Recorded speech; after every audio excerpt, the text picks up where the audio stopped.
Parole de Dieu dans Matthieu, chapitre 6, verset 9. Matthieu, chapitre 6, verset 9. Je lis au nom de Jésus. Voici donc comment vous devez prier. Notre Père qui est aux cieux, que ton nom soit sanctifié.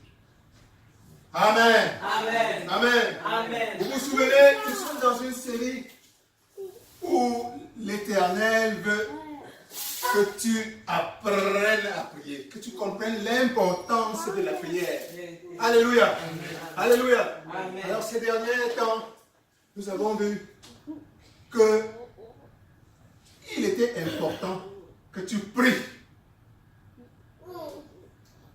Non seulement qu'il était important que tu pries, mais que tu devais apprendre à prier. Amen. Amen. Amen. Amen. Et nous avons vu que non seulement la prière s'apprend, mais le Christ, le grand maître, le Dieu incarné, a donné un modèle de prière à la réponse de ses apôtres à l'époque. Apprends-nous, Seigneur, à prier comme Jean avait appris à ses disciples de l'époque. Et tu te souviens que la réponse de Jésus, de notre Seigneur Jésus, à cette question était simple. Nous l'avons vu dernièrement. Quand tu pries, entre dans ta chambre,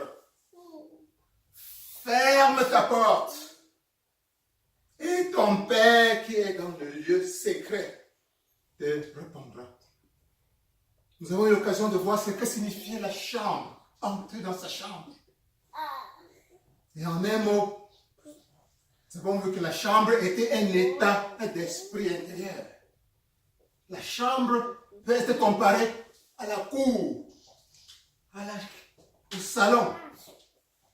La chambre est un endroit un peu plus privé. Entre dans ta chambre. Mais il était important, ce que nous avons vu la dernière fois, de fermer ta porte. Nous avons vu ce que signifie fermer la porte. Être sourd aux distractions.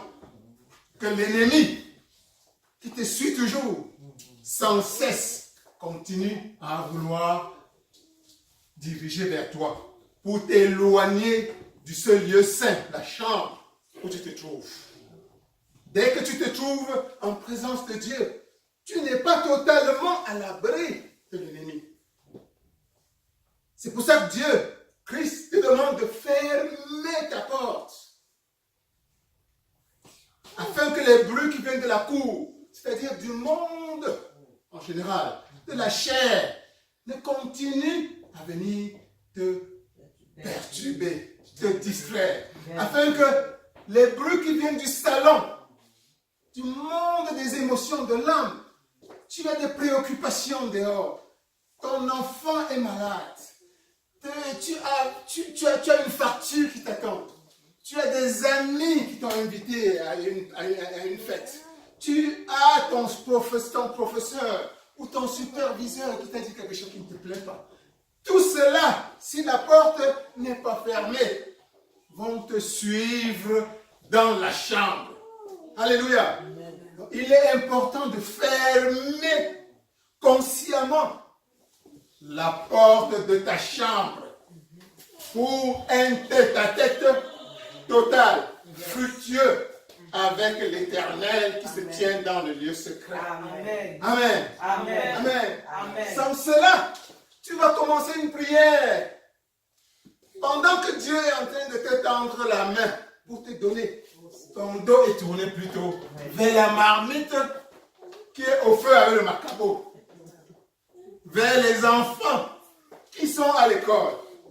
Vers ceci ou cela. Vérité. Alléluia. Amen. Pendant que Dieu a la main tendue vers toi avec le cadeau que tu es venu prendre, tu as le dos tourné et ta pensée va de gauche à droite. C'est pour cela que le Christ te demande, ferme ta porte et reste seul à seul avec moi, avec ton Père qui est là dans le lieu secret. il est prêt à exaucer ta prière. Amen. Alléluia. Amen. Alléluia. Amen. Alléluia. Amen. Et aujourd'hui, l'Éternel veut attirer ton attention sur un autre aspect. Tu es dans la chambre. Tu as fermé ta porte. Tu es isolé. Maintenant, tu es venu dans la chambre avec une intention. Alléluia. Quand tu viens vers Dieu, ce n'est pas juste pour être là comme ça. Généralement, tu as au moins une intention. Pourquoi tu es venu? Amen.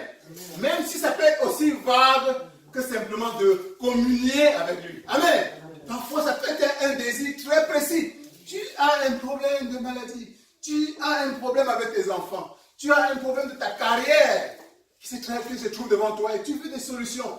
Tu veux sa puissante main dans ta vie pour ouvrir la paix de cette porte. Voilà un problème que tu as dans la tête. Amen. Amen. Aujourd'hui, Dieu te dit, non, mets ton problème pour un instant à côté. Et quand tu ouvres la bouche, la première chose que tu dois dire à Dieu, c'est notre Père qui est dans les cieux. Alléluia. Amen. La première chose quand tu es face au Père, ce n'est pas de lui présenter ton problème, c'est de commencer à l'élever dans les cieux. De l'élever dans les cieux. De reconnaître que tu es en face du Créateur de l'univers. De glorifier ton papa. C'est ton papa. Et ce n'est pas n'importe qui. Il est dans les cieux. Et toi, tu es sur la terre. Amen. Être dans les cieux, ça signifie qu'il est au-dessus de tout. Il est absolument suprême. Il contrôle tout l'univers. Il contrôle tout. Donc, voilà la première chose quand tu rencontres Dieu. Amen. C'est de l'élever. De oh Père. Oh Père. Je suis devant le Dieu qui est au ciel. Qui est au-dessus de tout. Le Dieu qui peut tout. Le Dieu qui a créé tout. Le Dieu qui est sur le trône de l'univers. Voilà la première chose, une fois que tu es dans la présence de Dieu, dans le Saint des Saints. Alléluia. C'est-à-dire dans ta chambre, avec ta porte déjà fermée. Amen. Et qu'est-ce qui se passe? Dès que tu élèves Dieu, dès que tu sors ton petit problème de la poche, ce n'est plus rien. Ton petit problème d'argent, quel que soit son montant, disons 100 millions, devant Jésus-Christ, devant Dieu, devant le Créateur, qu'est-ce que ça signifie? C'est rien. Tu as même honte. C'est rien, oui. Tu as même honte de lui poser ce problème. Parce que tu vois que ton problème, quel qu'il soit, est insignifiant. Amen. Amen. Ta maladie, quel que soit le nom C'est rien. que la médecine a donné à cette maladie.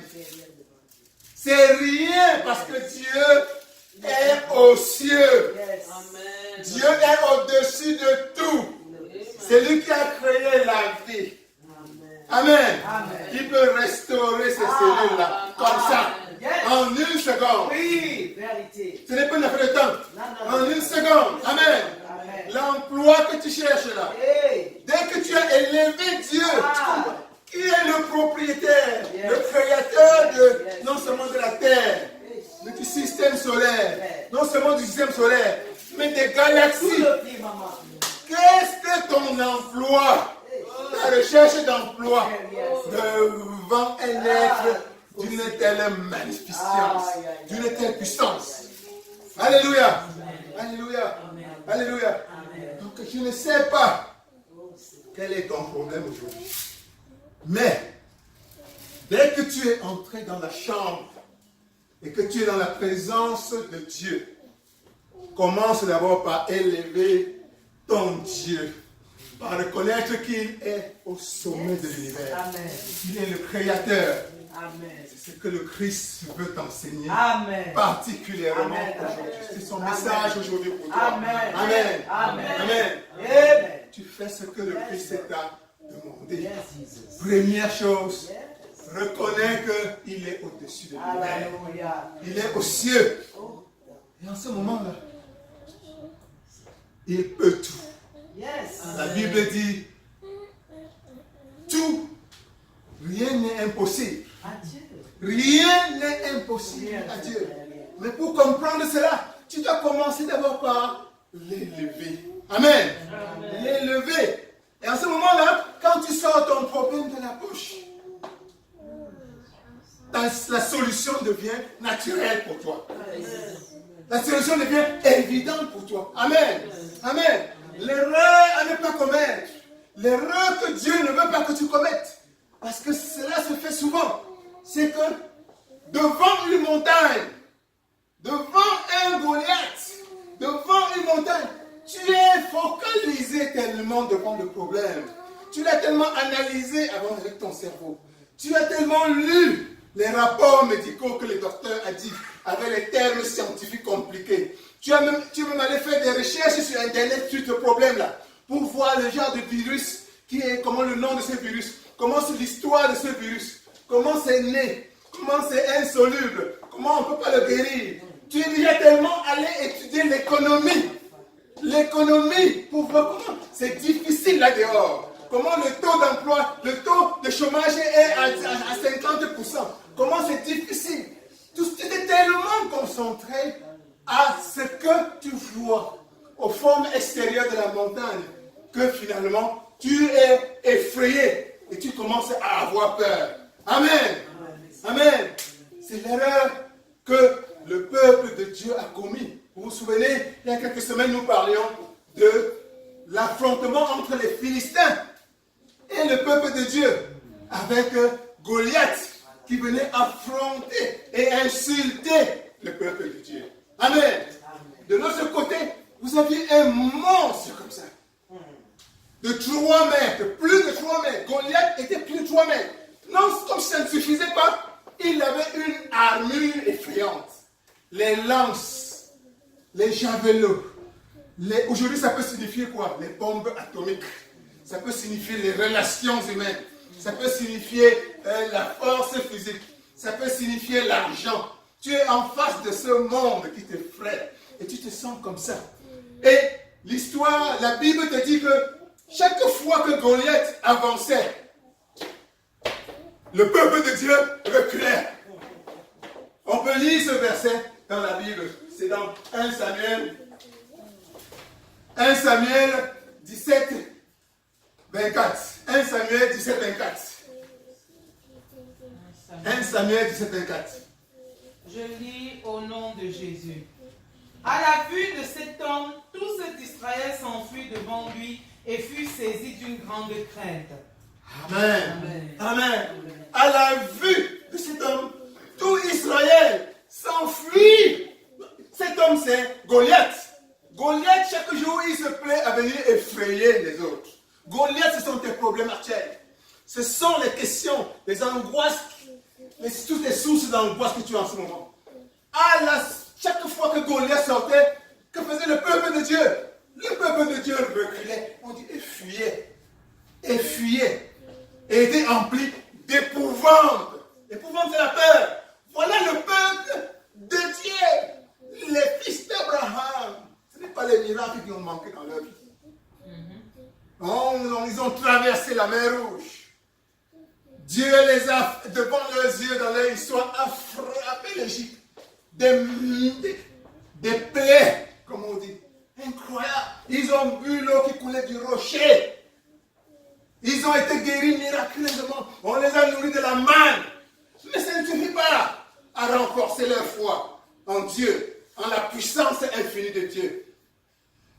Voilà qu'un homme de la chair, certes colosse, avance et il fuit. Ils fuient. Ils ont oublié qui est derrière eux. Et voilà, heureusement, le jeune David.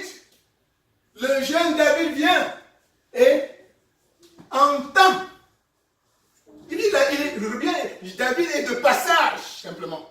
Ce n'est pas un guerrier. Il est venu remettre de la nourriture à ses frères qui sont au front. Le voilà de passage. Il entend Goliath insulter son peuple. Insulter, comme il le fait déjà depuis quelque chose, son peuple. Insulter non seulement le peuple, mais insulter Dieu. Et écoutez la réponse de Goliath, de David. David n'a pas vu la statue de l'homme. David a dit, on va lire la réponse de David. Et c'est encore dans 1 Samuel, verset 17 à 26. 1 Samuel, verset 17 à 26. 1 Samuel, chapitre 17, verset 26. 26. Je lis au nom de Jésus. David dit aux hommes qui se trouvaient près de lui, que fera-t-on à celui qui tuera ce Philistin et qui ôtera l'opprobre de dessus Israël? Ok. C'est Samuel 17, verset 26. Ok. Qui est ce Philistin? Qui est donc ce Philistin? Oui. C'est incirconcis pour insulter l'armée du Dieu vivant. Amen. Amen. Vous voyez une réaction qui est totalement à l'opposé du peuple. Le petit David, il voit un homme qui est en train de les insulter. Non seulement de les insulter, mais d'insulter leur Dieu. Et voilà, plutôt que de se concentrer sur l'aspect extérieur de Goliath, il se retourne vers Dieu et il l'oppose à Dieu. Qui est ce Philistin? C'est incirconcis. Incirconcis, c'est-à-dire quelqu'un qui n'a même pas Dieu, qui ne connaît pas Dieu. C'est l'équivalent de païen aujourd'hui. Qui est ce païen qui ose insulter Dieu? Voilà l'attitude que Dieu veut t'inviter aujourd'hui, que le Christ veut t'inviter à apporter chaque fois que tu rencontres un Goliath dans ta vie. Chaque fois que tu es en présence de lui avec un certain problème. Ne regarde pas ton problème.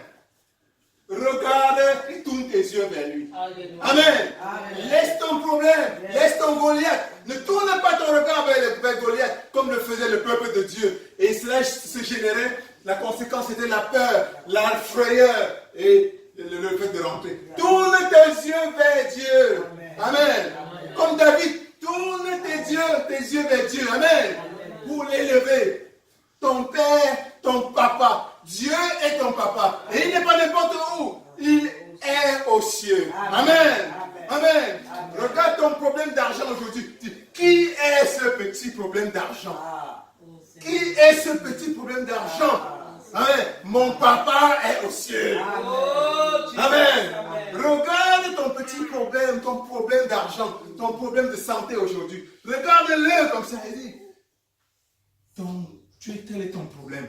Mon Père est dans les cieux. Amen. Mon Père est le maître de la vie. Amen. Amen.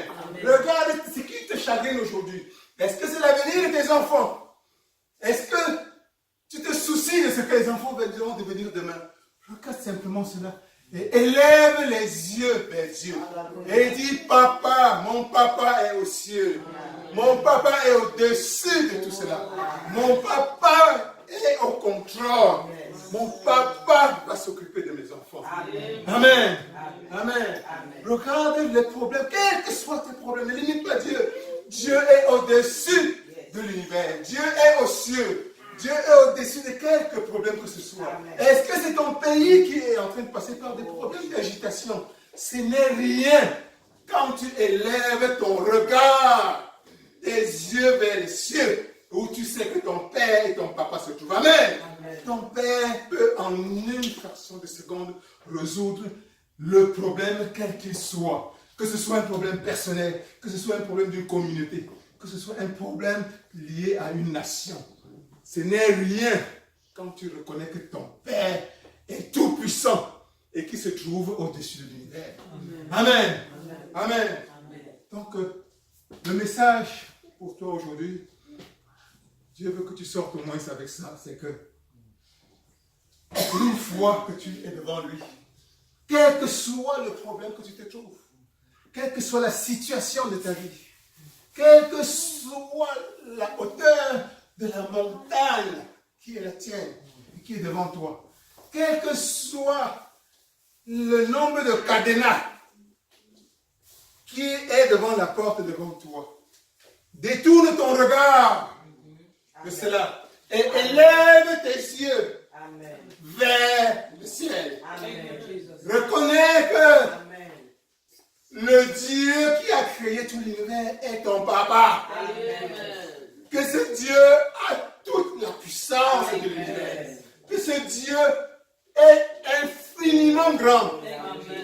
Et que en ce moment-là, après cela, après que tu aies glorifié Dieu, que tu l'aies élevé, parfois d'abord en parole, dis-le de ta bouche si tu peux, ou bien ressens-le, ressens-le. Après que tu as senti l'immensité du Dieu que tu sers, en ce moment-là, tu peux, avec humilité, sortir ton problème de ta poche et dire, Père, voici ma question, voici ma demande pour toi. Voici ma demande pour toi. Voici ma demande pour toi, Père. Voici ma demande pour toi. Et tu tournes le dos en ce moment-là avec une confiance totale, avec une foi totale. C'est ce que Dieu veut que tu deviennes aujourd'hui. Que Dieu vous bénisse. Amen. Que Dieu vous bénisse. Amen.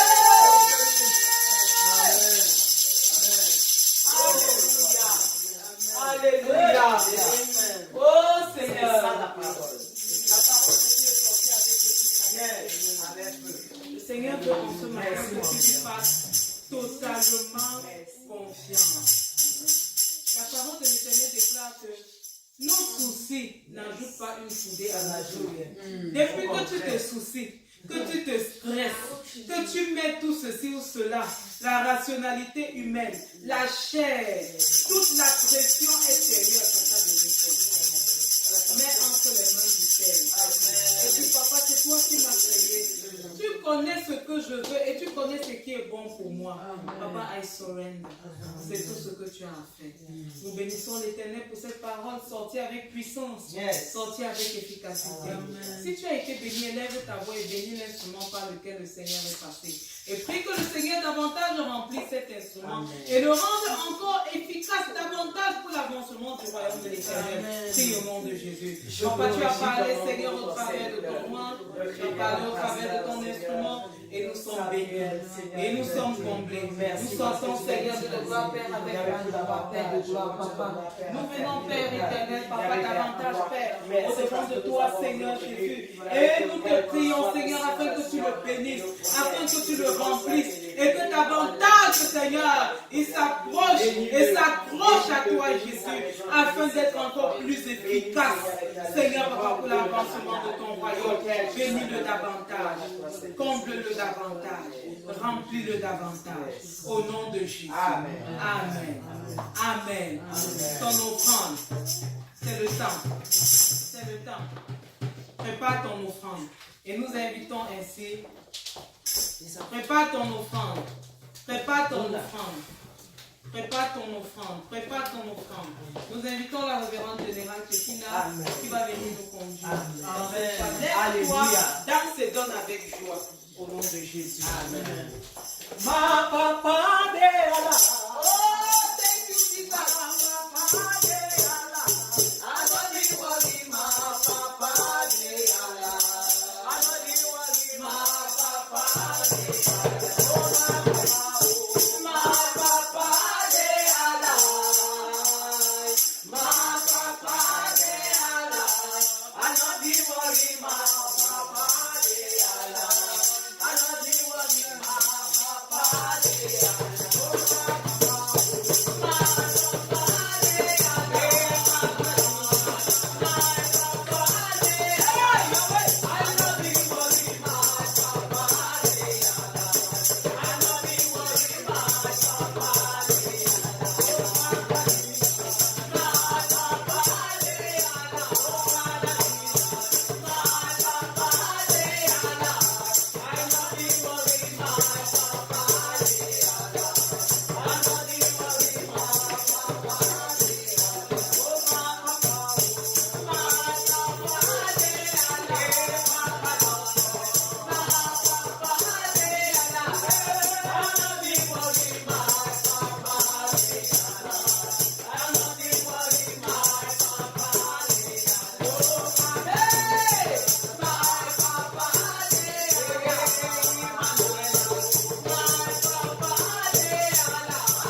ceci ne sera plus ton lot. Yeah. Au nom de Jésus. Amen. Papa, je viens te bénir pour ces offrandes que nous avons données.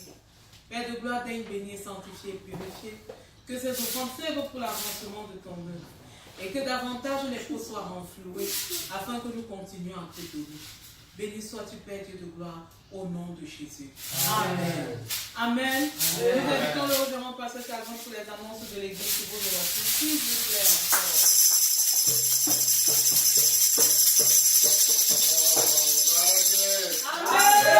Soyez bénis au nom de Jésus. Les annonces de la semaine sont les mêmes. Vendredi, dans la mesure du possible, on va avoir notre séance de prière et d'adoration. Et suivi le dimanche, comme aujourd'hui, à la même heure de notre culte habituel. Amen. Amen. Et comme vous le savez, notre fille Dani est dans un vol en ce moment même en direction du Sénégal.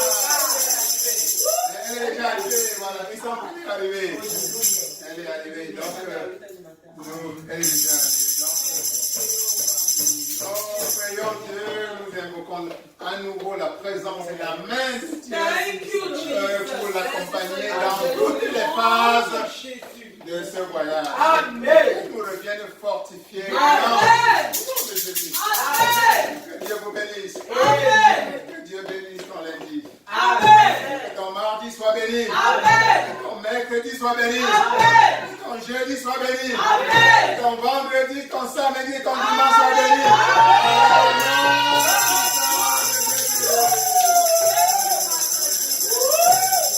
Alléluia. Tu sors étant joyeux, tu sors étant béni, tu sors étant plein et chargé. Au nom de Jésus. Nous allons nous lever tous ensemble et nous allons inviter Rama qui va venir pour la clôture de ce culte entre les mains du Seigneur. Levons-nous sur nos pieds au nom de Jésus. Moïse, lève-toi. Glory be to God. Thank you, Jesus. Amen. I didn't do a testimony earlier, but I'll take this time to do one on behalf of. Amen. As these days have passed, it's just so heartwarming to me to see how God works. Amen. Because Muse, before she left, so I'll do this on her behalf. Muse, before she left, she was worried because, she was working and mom wasn't working. Yes. And right as she was about to leave, Oh, the day Jesus. Mom really comes home and she says she got a job. Amen. And it lets you know, you can be worried. You're asking God every day, help me with this, help me with this, help me with this. And it doesn't happen, and you're panicking. But God is all about timing. And when you are worried, when you are, asking and begging, instead use that time to be grateful for what you already have. Because once you've asked once, God has heard you. Yes. You don't need to ask again. Amen. You don't need to ask again. Amen. Ask one time, put that prayer to the side, and just keep living in gratitude for what you have. Amen, Pastor. Because when you are ready, it's going to be there. Amen. Thank you, Jesus. Thank you, Jesus. Thank you, Jesus. Thank you. On attend quoi, Rama? Tu as déjà tout. On attend quoi? Thank you, Jesus. Merci, Seigneur. Bon dimanche.